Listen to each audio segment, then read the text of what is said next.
All right, guys. Binance is allegedly being investigated for violating Russian sanctions because they did not ban all Russian customers. They only banned the Russian oligarchs, which were on the watch list. The SEC had paid a record $273 million to a whistleblower, which means they want to catch those cryptos and they're desperate enough to pay over $250 million to catch bad players in crypto. That is record breaking. The SEC has never paid that much for anything.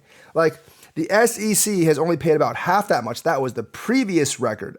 And that was probably in the banking sector. I'm not exactly sure what it was, but this was double the previous record. The SEC really wants to bring down crypto, and New York is trying to enforce stricter regulations. You know what this means? They're really, really scared about crypto, and they're finding anything they can to bring it down. But you know what? It's not going to work because crypto is international and it's too strong.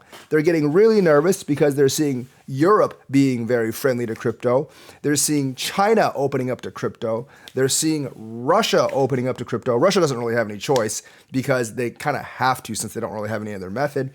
And they're seeing other parts of the world actually being very, very friendly to crypto. And they're getting the picture that they can't stop it. Well, that's not going to stop them from trying. They're going to do their very best to bring crypto down in the United States because they want to protect that dollar and they want to protect the banking system. Well, the rest of the world is not having it.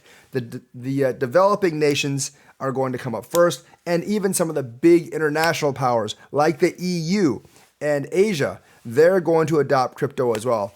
I think the US is just trying to force their hand back as much as possible before they all let it come down because they cannot stop it.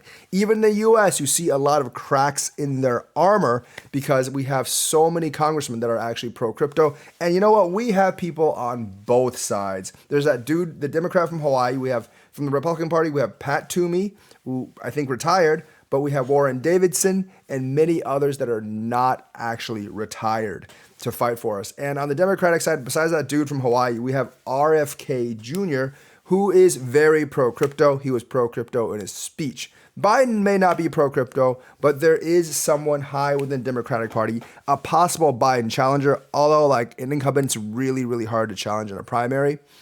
He is also pro-crypto, and I think there's going to be more people from both parties to be pro-crypto. I think Gary Gensler sees the writing on the wall, and he's trying to do as much damage as he can before he loses the game entirely. Because I do think like he's getting nervous with all these summons and all these letters of the Congress basically shouting at the SEC to basically pull back on what they're doing. But he has his orders from the banks and he doesn't want to give up. Also, he wants to build his legacy as a hardline enforcer, and that's making him not give up either. But you know what? He's going to have to give in soon because these agencies are overseen by Congress. And I do think in a couple of years, we will actually have the majority in both houses to be pro-crypto. And I think both parties have to look at the writing on the wall. You can't be anti-crypto and not lose votes.